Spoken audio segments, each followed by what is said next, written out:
ഇന്നപ്പോൾ ഒരു ഓണം വ്ലോഗ് ആയാലോ. നമ്മുടെ കോളേജ് സെലിബ്രേഷന് വേണ്ടി നമ്മൾ ഒരുങ്ങി നിൽക്കുവാണ് കോളേജിലോട്ട് പോകാൻ. കോളേജിലെത്തി കുറച്ച് കഴിഞ്ഞപ്പോൾ തന്നെ നോൺ ടീച്ചിങ് സ്റ്റാഫ്സിൻ്റെയും ടീച്ചേഴ്സിൻ്റെയൊക്കെ കസേരകളിയോടെ നമ്മുടെ കോളേജിലെ പ്രോഗ്രാം ആരംഭിച്ച്. കൾച്ചറൽ പ്രോഗ്രാമൊക്കെ തന്നെ നടന്നത് ഓഡിറ്റോറിയത്തിൽ വെച്ചായിരുന്നു.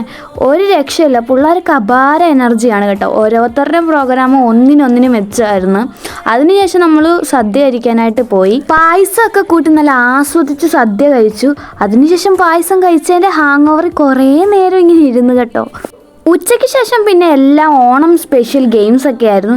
നല്ല രസമായിരുന്നു. കുറേ നമ്മൾ ചിരിച്ചു. പിന്നെ മിക്ക പരിപാടിയിലും ഞങ്ങൾ പാർട്ടിസിപ്പേറ്റ് ചെയ്തു.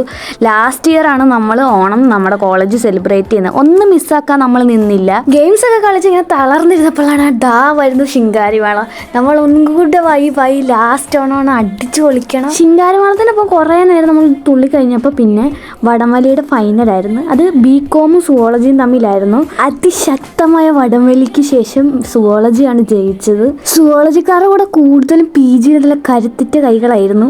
ഇരുവശത്ത് നിൽക്കുന്ന രണ്ട് ടീമിനും നല്ല ബലം നൽകാൻ വേണ്ടി ടീച്ചേഴ്സും നോൺ ടീച്ചിങ് സ്റ്റാഫ്സും ഒക്കെ ഭയങ്കരമായിട്ട് പരിശ്രമിച്ചുകൊണ്ടിരിക്കുകയായിരുന്നു. അങ്ങനെ വടംവലിയോടെ നമ്മുടെ 2-3 ദിവസം നീണ്ടു നിന്ന ഓണപരിപാടി അങ്ങനെ അവസാനിച്ചു. അപ്പം ഇത് ഇത്ര ഉള്ളൂ. ബൈ.